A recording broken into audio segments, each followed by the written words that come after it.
P comme publicité, comme projet, comme performance, comme partenaire. P comme votre agence de communication.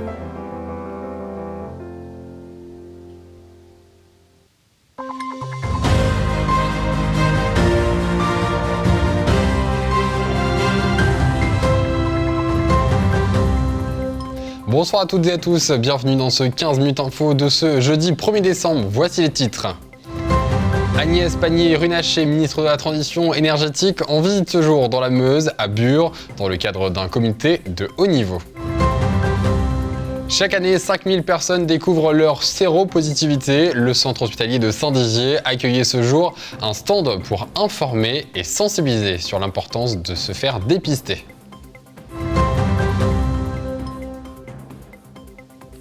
La solidarité se met en place à Saint-Dizier pour les fêtes de fin d'année. Des boîtes de Noël sont de retour pour venir en aide aux plus démunis. Et voici donc pour les titres. Je vous le disais il y a quelques instants, la ministre de la Transition énergétique, Agnès Pannier-Runacher, est en visite à Bure, dans la Meuse, pour présider un comité de haut niveau dans le but de dresser un état des lieux sur les travaux menés par l'Andra dans le cadre du projet CIGEO. S'en est suivi une visite du laboratoire de l'Andra. Retour en image avec Thiago Kargovic. Ce jeudi 1er décembre marquait la venue de la ministre de la Transition énergétique, Agnès Pannier-Runacher, sur le site de l'Andra, à Bure. Au programme, un comité de haut niveau au sujet du projet CIGEO, création d'un espace de stockage géologique.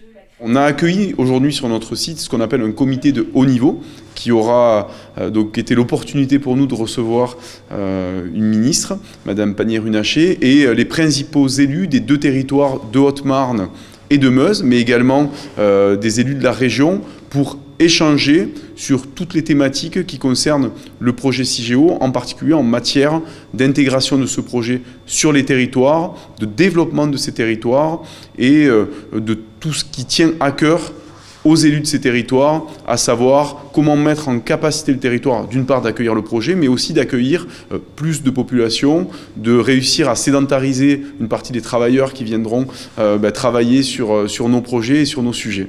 Ce projet engage des travaux faramineux et exige de rassurer les acteurs qui s'y impliquent.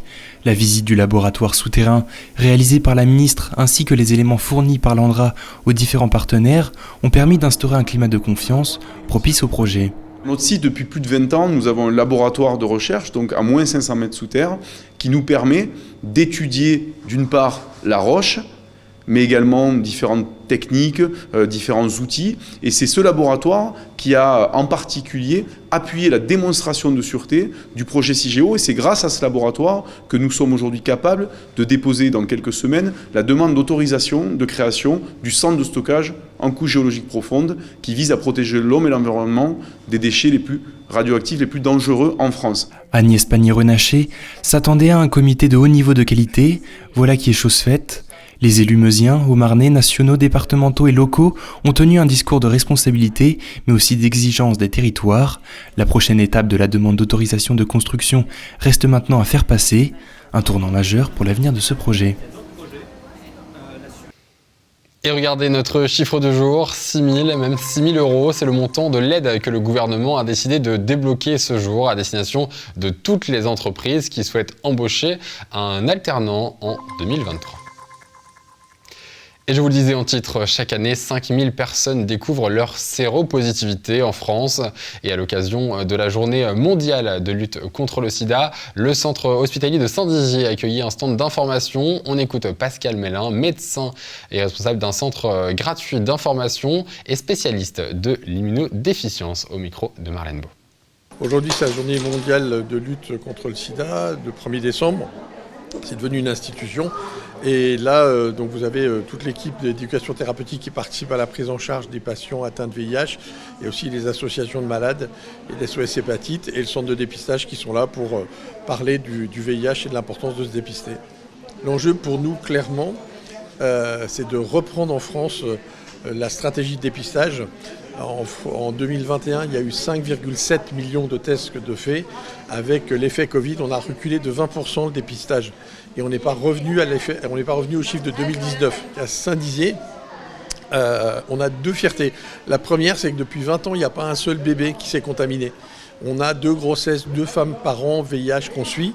Et parce qu'il y a une parfaite collaboration entre la pédiatrie, la gynéco, le service de médecine, on arrive à traiter les mamans pour qu'elles ne contaminent pas les bébés. Et puis la deuxième chose dont je suis très fier avec les infirmières d'éducation thérapeutique, c'est qu'il y a une révolution thérapeutique qui se fait depuis quelques mois, dont personne n'a parlé dans le contexte, qui est que les traitements, au lieu d'être des traitements en comprimés, on a maintenant des traitements qui vont se faire en injection. C'est-à-dire que les patients qui sont stables viennent nous voir et à l'hôpital de Saint-Dié, on va commencer des traitements où vous aurez une piqûre tous les 2 mois plutôt que de prendre des comprimés tous les jours. Et ça, je pense que c'est une véritable révolution dans le confort des patients. Et ce n'est pas que des choses qui se font loin de tout le monde. C'est accessible en France depuis le mois de janvier. Et nous, on va commencer là, à l'hôpital de Saint-Dié. Et dans l'actualité également aujourd'hui, la solidarité se met en place à Saint-Dizier pour les fêtes de fin d'année. Des boîtes de Noël sont de retour pour venir en aide aux plus démunis. Un réveillon fraternel et solidaire pour fêter le nouvel an est également en préparation. Un reportage de Thiago Karovic et Julien Carré. En période de fête de fin d'année, l'heure est souvent à la solidarité. À Saint-Dizier, Stéphanie Pia met en place depuis 3 ans des boîtes de Noël solidaires. Le principe est simple, toute personne peut faire un don en guise de cadeau, accompagné d'un petit mot. Ça permet de soutenir les gens qui sont les plus démunis parce que ça peut arriver à tout le monde, surtout dans les circonstances actuelles qu'on vit. C'est compliqué, donc on peut tout perdre et je trouve que c'est un élan de solidarité, le petit mot à l'intérieur. Moi, il y a des fois, il y a des petits mots qui me font pleurer ou qui me donnent des frissons tellement c'est beau, quoi. Donc je me dis, la personne qui va la recevoir, j'espère que ce petit mot-là va lui faire autant de bien que ce que j'ai eu quand je l'ai lu, moi, en fait. 3 points de collecte sont disponibles dans la ville bragarde, le magasin Decathlon, Tennessee Pizza ou encore le pressing du supermarché Leclerc qui est mobilisé depuis la première année. Ça me tient à cœur tout simplement parce que c'est ma contribution à justement pouvoir distribuer aux gens qui ont besoin et de leur donner le sourire et puis des étoiles dans les yeux pour les enfants pour avoir leur petit cadeau, quoi. Toutes les boîtes seront ensuite déposées aux associations solidaires pour que chaque bénéficiaire puisse avoir un petit cadeau au pied du sapin. Mais la solidarité ne s'arrête pas là à Saint-Dizier. Le collectif Arc-en-Ciel organisera un réveillon fraternel le 31 décembre au centre socio-culturel pour les personnes seules et isolées. En ce moment, c'est pas évident, quoi. Tout le monde est resté restreint un peu partout et on voudrait que le réveillon soit agréable pour tout le monde et on a des besoins et en ce moment nous-mêmes on est restreint aussi, quoi. Si vous aussi vous souhaitez mettre la main à la pâte, vous pouvez donc déposer vos boîtes de Noël ou bien rejoindre le collectif Arc-en-Ciel pour la préparation de l'événement. C'est la fin de cette édition, merci de l'avoir suivi. Tout de suite, vos prévisions météo de Nicolas Fontaine. Le temps sera encore pluvieux. Très bonne soirée. Toute l'actualité qui vous concerne, à voir et à revoir dès maintenant sur puissancetélévision.fr et sur notre application mobile.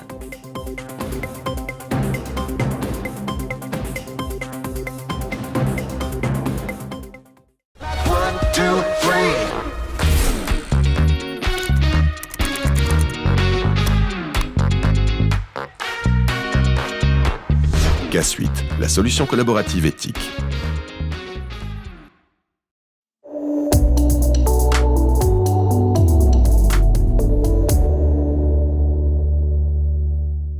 Bonsoir à toutes et à tous. Le temps de ce vendredi reste gris sur la quasi-totalité de la France, excepté dans le sud-est où de belles éclaircies seront présentes. Côté température, très peu d'évolution par rapport à la journée d'aujourd'hui. Du côté de nos villes et départements, même scénario, avec de la pluie attendue sur certaines villes et des températures très fraîches le matin, frôlant parfois le 0 degré. Vendredi 2 décembre, nous fêtons les Vivianes et perdons 2 minutes de soleil. L'information en continu, c'est sur notre site internet ou notre application mobile, où vous voulez et quand vous voulez.